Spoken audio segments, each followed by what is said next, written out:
Hello students, हम अपना chapter जो 5 है उसका पार्ट 2 बना रहे हैं। पार्ट 2 की वीडियो मैं आपको शेयर कर रही हूँ, ठीक है। और उम्मीद करती हूँ कि आपने पार्ट 1 की वीडियो देख ली होगी। खाद्य संसाधन और संरक्षण, फूड प्रोसेसिंग और फूड प्रेजर्वेशन का क्या महत्व है, क्या इम्पोर्टेंस है, फ़ायदा क्या क्या होता है, उसकी क्यों इम्पोर्टेंस दिन प्रतिदिन बढ़ती जा रही है, ये हमारा टॉपिक है। इसके बारे में हम पढ़ेंगे। मैंने इसके नोट्स आपके साथ शेयर किए थे, नोट्स वाले पेज पे चलते हैं।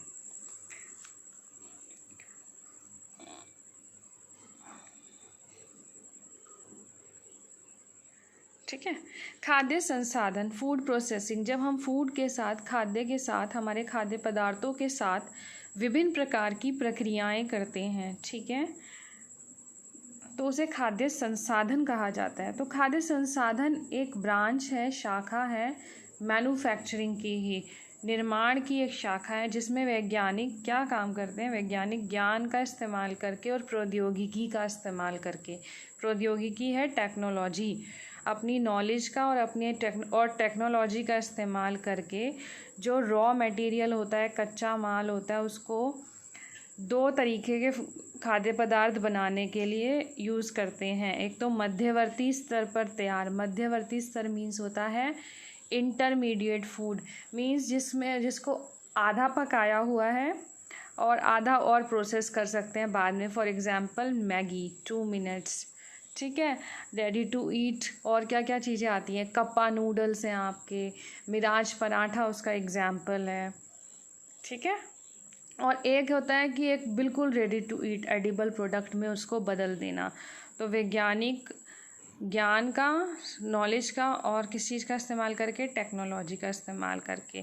तो ये मैन्युफैक्चरिंग की ही एक शाखा है फूड प्रोसेसिंग, यानी कि यहाँ पे हम फूड के साथ, खाने के साथ कोई ना कोई निर्माण की प्रक्रिया ही कर रहे हैं, ठीक है।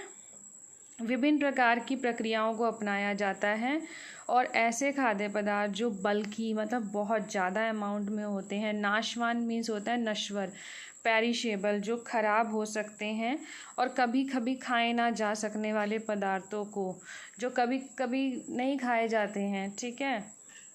जैसे कच्चे आम हैं, उनका यूज़ हम जनरली नहीं करते हैं, तो उसको आमी में बदल, उसके अचार बना दिया, ठीक। इसी तरह से लंबे समय तक स्थायी रहने योग्य पदार्थों में, सांद्रित पदार्थों में, सांद्रित का मतलब होता है बेटा जिसमें हम किसी पदार्थ की कॉन्सेंट्रेशन, मात्रा बढ़ा देते हैं और किसी पदार्थ की मात्रा कम कर देते हैं। जैसे फ्रूट से फ्रूट जैम बनाना, तो वहाँ पे चीनी की मात्रा कॉन्सेंट्रेटेड हो गई, सांद्रित हो गई, और उसको पकाया जाता है तो उसमें जो पानी, मॉइस्चर है फलों का, उसको ख़त्म किया जाता है। स्थायी रहने योग्य खाद्य पदार्थों में, जो लंबे समय तक चल जाएं, ऐसे खाद्य पदार्थों में बदला जाता है, स्वादिष्ट खाद्य पदार्थों में बदला जाता है, ठीक है।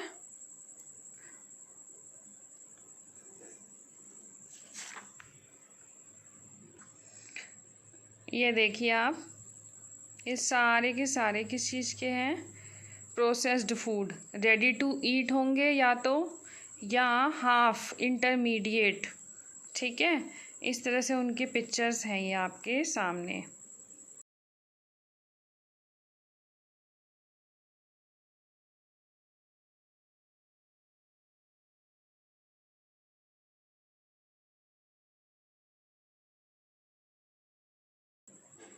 फिर मैंने आपको ये प्रश्न दिया था कि खाद्य पदार्थों को संसाधित करने से क्या लाभ हैं, फ़ायदे क्या हैं, और खाद्य संसाधन से जुड़े व्यवसायिकों मतलब बिजनेस प्रोफेशनल्स को क्या क्या नॉलेज होनी चाहिए। इसका आंसर आप ढूंढें, तो ये आपको बुक में वहीं मिलेगा, उसी पैराग्राफ के पास।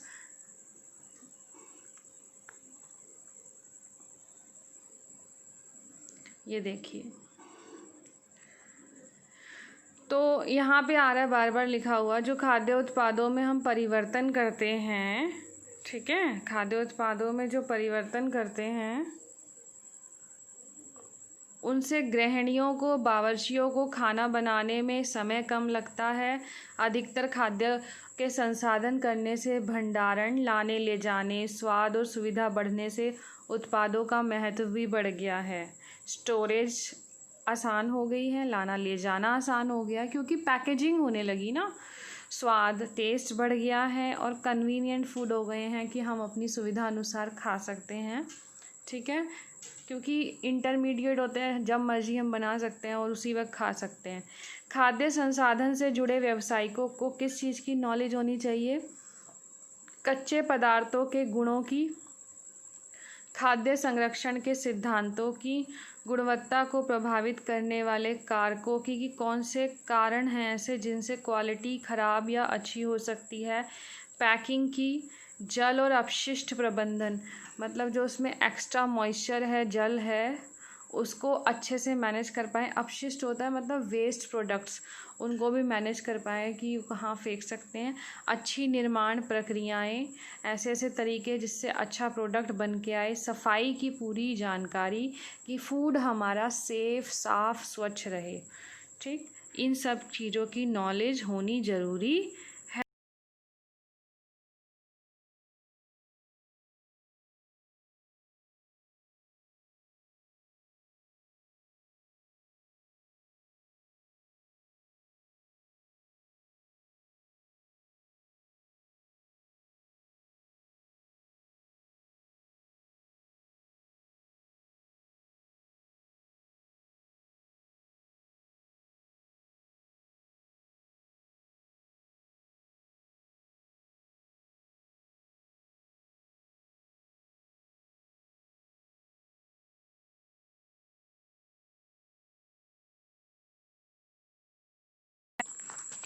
फिर आपको बताया कि खाद्य पदार्थ जो है हमारे 3 प्रकार से खराब हो सकते हैं: भौतिक, रासायनिक और जैविक। भौतिक से मतलब है बच्चों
कि जैसे पैकेजिंग में कमी है, या कोई चूहों वूहों का आक्रमण है, कीड़ों का आक्रमण है, ठीक है, लाने ले जाने में कुछ पैकेट्स फट गए हैं, ठीक तरीके से नहीं स्टोर किया गया, तो वो भौतिक है, जिसको हम देख पाते हैं, समझ पाते हैं देख के।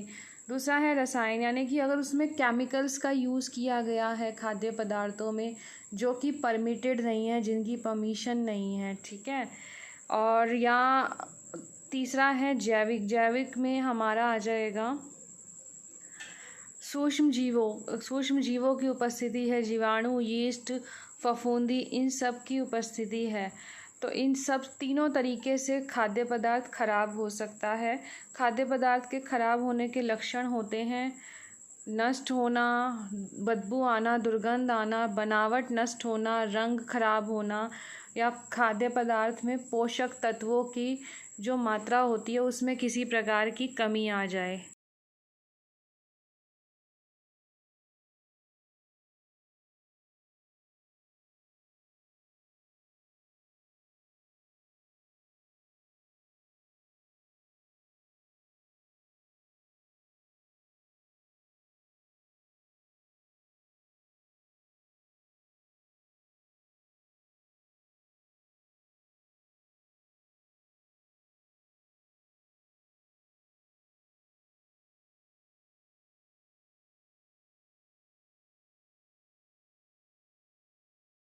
फिर मैंने आपको एक क्वेश्चन दिया था कि खाद्य पदार्थों को किन विधियों से बचाया जा सकता है ताकि वो ख़राब ना हो। तो ये बहुत पुरानी विधियाँ यहाँ लिखी हुई हैं। धूप में सुखाना, किण्वन को नियंत्रित करना। किण्वन क्या होता है पता है आपको? कि जो अपने आप ख़राब होना शुरू हो जाता है ना, फर्मेंट होना शुरू हो जाता है खाद्य पदार्थ। जैसे कि आटा आप गूंद के गर्मी के मौसम में बहुत देर तक बाहर नहीं रख सकते हैं। उसी वक्त जब आपको रोटियां बनानी है आप तुरंत फ्रिज में रख देते हैं। अदरवाइज़ क्या होता है, आटा ख़राब होने लगता है, खट्टा होने लगता है, किण्वन होने लगता है उसमें, ठीक है। तो उसको नियंत्रित करना मीन्स कंट्रोल करना। नमक लगाकर अचार बनाना, सेकना, भूनना, धूमन करना। धूमन क्या होता है? स्मोकिंग। कुछ कुछ फूड्स को स्मोकिंग की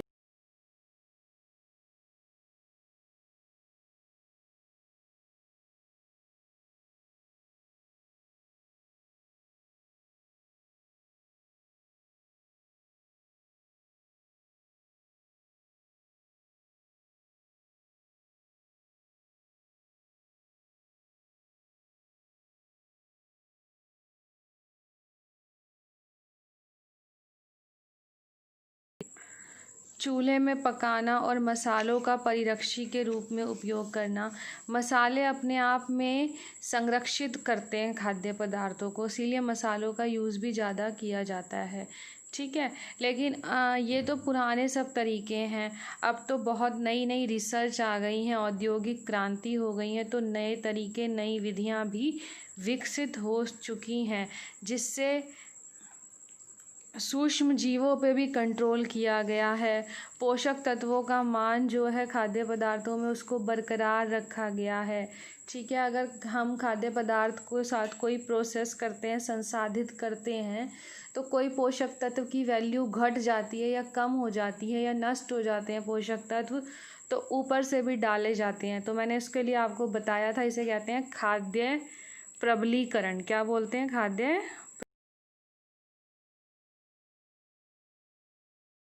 इसके बाद ये इम्पॉर्टेंट है, खाद्य पदार्थों को 3 भागों में बांटा जा सकता है: विकार्य, अर्धविकार्य और अविकार्य। पेरिशेबल, सेमी पेरिशेबल और नॉन पेरिशेबल। ये मैंने आपको बोला था खुद से करेंगे, ये आपको मिल भी गया। विकार्य खाद्य पदार्थ जो 1-2 दिन में ख़राब हो जाते हैं, एग्जाम्पल आपके सामने हैं। अर्धविकार्य है जो 1 से 2 हफ्ते तक चल जाते हैं, ठीक है। और अविकार्य जो लगभग 1 साल तक खराब नहीं होते हैं, ठीक है।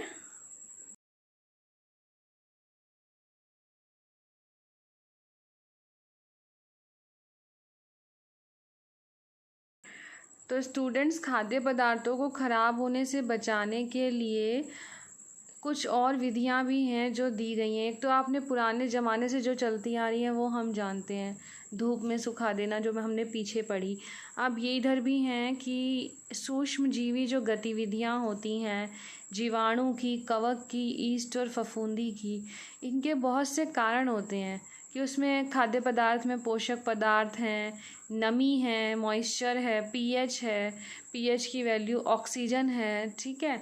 इनसे ना इन सूक्ष्म जीवों की ना मात्रा बढ़ती जाती है। तो ऐसे में क्या कर सकते हैं हम, इन विधियों से हम खाद्य पदार्थों को संसाधित विधियों से खराब होने से बचा सकते हैं। ऊष्मा, हीट का प्रयोग करके, गर्मी का प्रयोग करके, पानी को हटाकर बिल्कुल, ठीक है। भंडारण के समय ताप करके, ये कब करते हैं हम, फ्रिज में जब रख देते हैं, स्टोर करके फ्रिज में रखते हैं प्रोडक्ट को अपने, ठीक है, फूड प्रोडक्ट को, और टेम्परेचर फ्रिज का कम होता है, पीएच की वैल्यू कम कर देते हैं। ये इंडस्ट्री स्तर पर होता है, ये हम खुद से नहीं कर सकते हैं। ऑक्सीजन की मात्रा हटा देते हैं, कार्बन डाइऑक्साइड की मात्रा को भी कंट्रोल कर लेते हैं, ठीक है। एक क्वेश्चन और मैंने आपको दिया था कि जीवाणु के बारे में बताइए, ये आपकी बुक में दिया हुआ है, ठीक है। जीवाणु जो है क्या है, उनके बारे में आप बता सकते हैं। ये भी सूक्ष्म जीव हैं, प्रोटीन युक्त खाद्य पदार्थ पसंद करते हैं, मांस, मछली, अंडे, तो इनमें जीवाणुओं की उपस्थिति हो जाती है, ठीक है। लेकिन ये 5 से 60 डिग्री के ताप पर वृद्धि करते हैं। तो हम क्या कर सकते हैं, तो इनको फ्रिज में रख सकते हैं, और 5 डिग्री से कम टेम्परेचर पे फ्रिज में स्टोर करने पे वो चीज़ें हमारी खराब नहीं होंगी, ठीक है। आगे खाद्य पदार्थों के वर्गीकरण में पहला है न्यूनतम संसाधित खाद्य। ये वो खाद्य पदार्थ हैं जिनको, न्यूनतम का मतलब क्या होता है, न्यूनतम का मतलब होता है जिन्हें कम से कम संसाधित किया जा सकता है, जिनके साथ हम बहुत ही कम एक्सपेरिमेंट करते हैं, ठीक है, जो बिल्कुल ताज़े ही होते हैं ऑलमोस्ट। एग्जाम्पल उन्होंने दे दिए, जैसे साफ़ कर लिया, काट छाँट कर ली, छीलना, काटना, पतले टुकड़े करना, ठीक है, या उसे ठंडा कर लेना, फ्रिज में रख देना, उससे ज़्यादा कुछ नहीं। आगे है संरक्षित खाद्य पदार्थ। संरक्षित खाद्य पदार्थ के इन्होंने एग्जाम्पल दिए जिनको प्रेजर्व्ड किया जाता है लंबे समय के लिए थोड़ा, ठीक है, और इसमें उनके जो क्वालिटी है उसमें कोई परिवर्तन, ज़्यादा चेंज नहीं होता। जैसे मटर, सफल की मटर का पैकेट, फ्रोज़न मटर, फ्रोजन सब्जियां आती हैं आजकल, है ना, डिब्बा बंद फल आते हैं, फ्रूट्स भी आते हैं। इसमें डिब्बा बंद आप रसगुल्लास जो होते हैं हल्दीराम के, वो एग्जाम्पल भी ले सकते हो, ठीक है। आगे आपका है बेटा मैन्युफैक्चर्ड फूड। उनके एग्जाम्पल दिए इन्होंने, अचार, जैम, मुरब्बा, शरबत, पापड़, बड़ी, ये होते हैं मैन्युफैक्चर्ड फूड, ठीक है। तो जब इनको मैन्युफैक्चर किया जाता है तो उनका जो कच्चे माल के जो गुण और क्वालिटी होती हैं वो बिल्कुल ख़त्म हो जाती हैं, बदल जाती हैं मैन्युफैक्चर होने पर, बनाने पर। अचार, जैम में वो जो रॉ टेस्ट होता है वो नहीं आएगा। आगे हैं फॉर्मूलाबद्ध खाद्य पदार्थ। फॉर्मूलाबद्ध, जिसको इंग्लिश में कहते हैं फॉर्मुलेटेड फूड्स। इसको फॉर्मुलेटेड क्यों कहते हैं, क्योंकि इसलिए कहते हैं इसमें ना 2-3 इंग्रेडिएंट्स को मिलाकर ये बनाया जाता है, ठीक है, तब ये तैयार होते हैं। डबल रोटी, डबल रोटी बिना बेकिंग पाउडर के नहीं बनेगी। Biscuits, ice creams, cake, kulfi example हैं इनके, ठीक है, और इससे इनकी लाइफ भी बढ़ जाती है। आगे चलते हैं खाद्य व्युत्पन्न, यानी कि फूड डेरिवेटिव्स। फूड डेरिवेटिव्स का मतलब होता है खाद्य पदार्थ से खाद्य पदार्थ निकालना, ठीक है। जैसे कि तेल निकालना, तिलहन से तेल निकालना और फिर उस तेल से डालडा घी बनाना, वनस्पति घी बनाना। तो इस प्रक्रिया को क्या कहते हैं, हाइड्रोजनीकरण। ये इम्पॉर्टेंट है, हाइड्रोजनीकरण किसे कहते हैं, तो आप बताएंगे हाइड्रोजनीकरण होता है तेल से वनस्पति घी बनाना, ठीक है। खाद्य व्युत्पन्न का मतलब होता है खाद्य पदार्थ से खाद्य पदार्थ बनाना। तिलहन से तेल बना, ठीक है, उसके बाद तेल से वनस्पति घी बना। नेक्स्ट है सिंथेटिक खाद्य पदार्थ, संश्लेषित खाद्य। ये क्या होते हैं, ये बिल्कुल केमिकल्स से मिलके बने होते हैं, ठीक है, या छोटे छोटे माइक्रो ऑर्गेनिज्म से भी मिलके बने होते हैं, ठीक है, माइक्रोबियल एक्टिविटी से भी मिलके बने होते हैं, जैसे एंजाइम्स, विटामिन्स इसके एग्जाम्पल हैं। कार्य मूलक खाद्य पदार्थ होते हैं फंक्शनल फूड्स, जिनका कोई ना कोई कार्य होता है। इसका एग्जाम्पल है बच्चों प्रोटीन एक्स। चिकित्सकीय खाद्य, चिकित्सकीय खाद्य से क्या मतलब होता है, जिनका यूज़ मेडिसिन्स के तौर पर भी किया जाता है। जैसे कम सोडियम वाला नमक मिलता है ना, ग्रीन कलर का टाटा का पैकेट होता है, तो जो पेशेंट्स होते हैं बीपी के, ब्लड प्रेशर के, तो उनके लिए स्पेशली ये यूज़ होता है। या किसी किसी को दूध से एलर्जी होती है, ठीक है, तो वो उनके लिए लैक्टोज मुक्त दूध दिया जाता है, क्योंकि दूध में एक चीनी होती है जिसका नाम होता है लैक्टोज। तो अगर किसी किसी लोगों को दूध से एलर्जी है, लैक्टोज से एलर्जी है, तो उनको लैक्टोज मुक्त मिल्क दिया जाता है, सोया मिल्क भी जिसे बोलते हैं हम, ठीक है बच्चों।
तो बच्चों ये क्वेश्चन बार बार आया हुआ है, खाद्य प्रसंस्करण और प्रौद्योगिकी में लगे हुए जो व्यावसायिक होते हैं, जो प्रोफेशनल्स होते हैं, उन्हें किस किस चीज़ के ज्ञान और नॉलेज होनी चाहिए। तो 3 स्तर पर, 3 लेवल पर उन्हें ज्ञान होना चाहिए। कच्चे माल के रूप में उसके बारे में सारी जानकारी, खाद्य उत्पादन विकास क्या है, फूड प्रोडक्ट का डेवलपमेंट कैसे है, और रेसिपी विकास, और उससे हम क्या रेसिपी कोई भी बना सकते हैं। रेसिपी सारे बच्चे जानते हैं, कोई भी डिश बनाते हैं तो उसकी रेसिपी हम सबसे पहले पूछते हैं कितना इंग्रेडिएंट्स लगेगा और कैसे कैसे कौन सा कुकिंग मेथड इस्तेमाल किया गया है, ठीक है। तो इन्होंने इसी को टेबल में डिटेल में दिया गया, आप इसमें से कोई भी 4 पॉइंट्स याद कर सकते हैं। खाद्य सामग्री के रूप में खाद्य, ठीक है, ये नॉलेज होनी बहुत ज़रूरी है। कच्चे माल के रूप में खाद्य उत्पादन विकास, यानी कि उससे हम कैसे प्रोडक्ट बनाएंगे, और फिर है रेसिपी विकास कि उससे हम क्या क्या पाक क्रिया करेंगे। खाद्य सामग्री की प्रकृति और गुण, क्वालिटी पता होनी चाहिए, क्या क्या गुण है वो पता होने चाहिए। पोषक मात्रा, उसमें कौन कौन से पोषक तत्वों की क्या क्या मात्राएं हैं, जैसे कि प्रोटीन कितना होता है मिल्क में, ठीक है, विटामिन ए कितना होता है, इन सब का ज्ञान होना चाहिए। खाद्य पदार्थ की लागत, कितने की कीमत पड़ेगी अगर हम ये प्रोडक्ट बनाएंगे। फिर है खाद्य उत्पादन विकास, उसको आप समझ सकते हैं। बड़े पैमाने पर खाद्य उत्पादन के लिए खाद्य पदार्थ तैयार करने, यानी कि बड़े पैमाने पर मतलब फूड इंडस्ट्रीज़ में, फूड फैक्ट्रीज़ में, बहुत बड़े लेवल पर, तो वहाँ तक भी हमारे को नॉलेज होनी चाहिए कि किस कुकिंग मेथड से बनेंगे।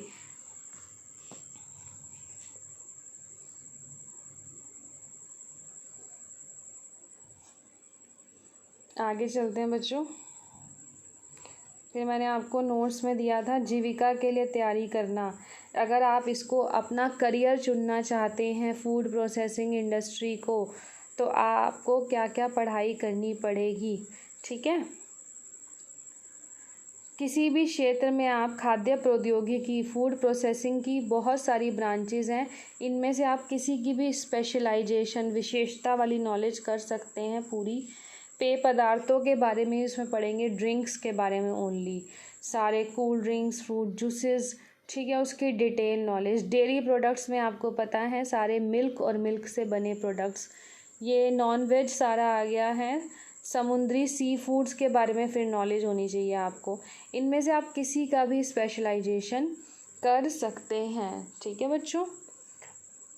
आगे मैंने आपको बताया था इस क्षेत्र में क्या क्या ज्ञान और कौशल होना चाहिए, तो आप वो जो पीछे टेबल है वो भी याद कर सकते हैं, या यहाँ पे जो आपकी बुक में दिया गया है उसे भी कर सकते हैं। खाद्य विज्ञान, फूड साइंस की नॉलेज, खाद्य रसायन, फूड केमिकल्स की नॉलेज, फूड केमिस्ट्री की, सूक्ष्म जीव विज्ञान, माइक्रोबियल साइंस, जो माइक्रो ऑर्गेनिजम्स होते हैं वो क्या होता है, माइक्रोबायोलॉजी भी पता होनी चाहिए, फूड प्रोसेसिंग, फूड क्वालिटी, ठीक है, बेहतर निर्माण पद्धतियाँ, इन सब के बारे में आपको नॉलेज होनी चाहिए। कच्चे माल की नॉलेज होनी चाहिए, ठीक है। सेंसरी इवैल्यूएशन, संवेदी मूल्यांकन, ये भी पता होने चाहिए। संवेदी मूल्यांकन होता है बेटा, हमारे जो 5-6 संवेद हैं उनसे हम जब खाद्य पदार्थ को टेस्ट करते हैं, देख के, स्मेल करके, टेस्ट करके, छू के, ठीक है, इसकी भी नॉलेज होनी चाहिए। खाद्य पदार्थों की पैकिंग के बारे में भी स्किल्स और नॉलेज, ये सब कुछ आना चाहिए। इसमें से आप 6-7 कोई भी याद कर लीजिए एग्ज़ाम के लिए। शिक्षा, क्या पढ़ाई करनी पड़ेगी? जो होम साइंस के स्टूडेंट्स हैं वो भी ग्रेजुएशन में आपको बीएससी करनी पड़ेगी, ठीक है। बीएससी में होम साइंस में करने के बाद आपको अपने विशेषता, स्पेशलाइजेशन जो है फूड एंड न्यूट्रिशन लेना पड़ेगा, फिर मास्टर्स करनी पड़ेगी। वैसे और जो साइंस के स्टूडेंट्स होते हैं उनके लिए भी है कि जो साइंस के बच्चे हैं 10+2 12th करने के बाद अलग अलग राज्यों से डिप्लोमा होता है, शॉर्ट टर्म कोर्सेज होते हैं फूड प्रोसेसिंग में, अलग अलग इग्नू से भी होते हैं, तो वो डिप्लोमा भी कर सकते हैं, सर्टिफिकेट कोर्स भी कर सकते हैं। एक इंस्टीट्यूट है मैसूर में जिसका नाम है CFTRI, वहाँ से भी ये कोर्स किया जा सकता है। और बीएससी एमएससी करने के बाद अगर आप ट्रेनिंग लेते हैं तो आपको अच्छे अवसर मिलते हैं जॉब के, और अगर आप रिसर्च का कार्य अनुभव हो, रिसर्च करते हैं तो और बेहतरीन अवसर मिलते हैं, ठीक है। कार्यक्षेत्र, कार्यक्षेत्र का मतलब है कहाँ कहाँ पर आप कार्य करेंगे। फूड इंडस्ट्रीज़ में करेंगे, क्वालिटी कंट्रोल डिपार्टमेंट में करेंगे कि खाद्य पदार्थों की क्वालिटी ख़राब ना हो, होटल्स में, हॉस्पिटल्स में। लेबलिंग बहुत बड़ा अपने आप में एक चैलेंज होता है कि किसी फूड प्रोडक्ट पे लेबल कैसे लगाना है, ठीक है, तो लेबल का भी हो सकता है, पैकिंग का भी हो सकता है। मद्य निर्माण कारखानों में भी काम कर सकते हैं, सॉफ्ट ड्रिंक में भी, डेयरी में भी, confectionery, toffees and all, chocolates, मछली, मांस संसाधन, ये बहुत सारे आपके ऑप्शंस है कार्य क्षेत्र। जीविका के अवसर, जीविका के अवसर मैंने आपको बोला था कि आप किस किस पोस्ट पे काम करेंगे। पहले ऊपर बताया कार्य क्षेत्र, कहाँ कहाँ काम कर सकते हैं, फिर है किस किस पोस्ट पे आप काम कर सकते हैं, ठीक है। तो ये दिया उत्पादक प्रबंधन, प्रोडक्शन मैनेजर के रूप में काम कर सकते हैं, प्रोजेक्ट इम्प्लीमेंटेशन, परियोजना कार्यान्वयन को, प्रोजेक्ट ले सकते हैं कोई भी, ठीक है। मार्केटिंग एंड सेल्स पर्सनल, विपणन मीन्स होता है मार्केटिंग, और विक्रय मीन्स होता है सेल्स अधिकारी के रूप में, मार्केटिंग एंड सेल्स ऑफिसर के रूप में कार्य कर सकते हैं, सेंसरी इवैल्यूएटर के रूप में कार्य कर सकते हैं, क्वालिटी एश्योरेंस के रूप में कार्य कर सकते हैं, टीचिंग एंड रिसर्च में कर सकते हैं, शिक्षण और शोध आ रहा है ना, उद्यमशीलता विकास, एंटरप्रेन्योरशिप डेवलपमेंट में, कंसल्टेंसी का भी काम कर सकते हैं। कंसल्टेंसी होती है दूसरों को सलाह देना, अपना काम। इनमें से आप कोई भी 4-5 याद कर लीजिए, ठीक है। प्रोजेक्ट इवैल्यूएशन, परियोजना का मूल्यांकन, इसमें भी कार्य कर सकते हैं। तो इसी के साथ बच्चों ये चैप्टर जो है हमारा क्लोज़ हो गया है, ठीक है। और इसीलिए इस चैप्टर की इम्पोर्टेंस यही है कि अब फूड प्रोसेसिंग, जो खाद्य संसाधन है, इसका स्कोप बहुत ज़्यादा बढ़ गया है। सरकार भी, गवर्नमेंट भी लोन देती है उन लोगों को जो अपना कुछ बिजनेस करना चाहते हैं, ठीक है। इससे रिलेटेड इजीली लोन मिल जाता है।